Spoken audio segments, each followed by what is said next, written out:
sai sát dấu xuân ta tê suy lung lần mà đi qua có mà lung lại thao mà đi qua luôn ta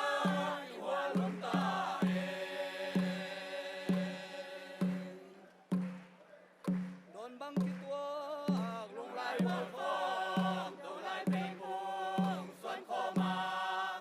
đi sai hun ta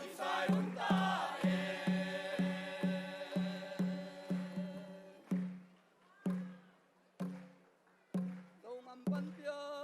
dấu xuân ta tê muốn kí chim lê quang vang loa toàn là đêm tuần cũng sang tê lại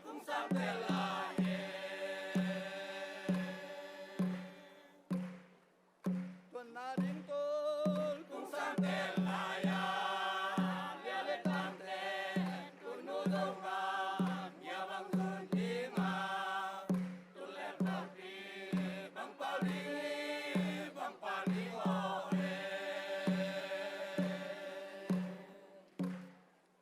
dấu ngắm văn tiếng dấu xuân ta tê muốn kí chim lê quang vang loa tuần là đêm tuần cũng sang tê lại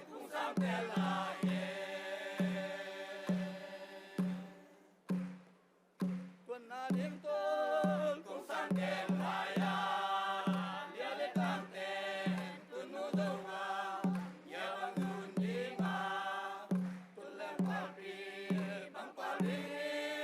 bằng Paris ho dấu ngắm văn tiếng dấu xuân ta tê muốn kí chim lê quang vang loa tuần là đêm tuần cũng sang tê lại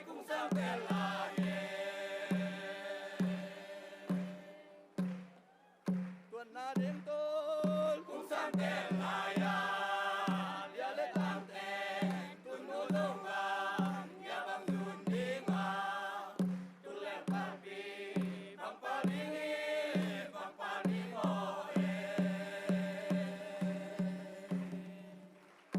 nâng đam mê tất nhiên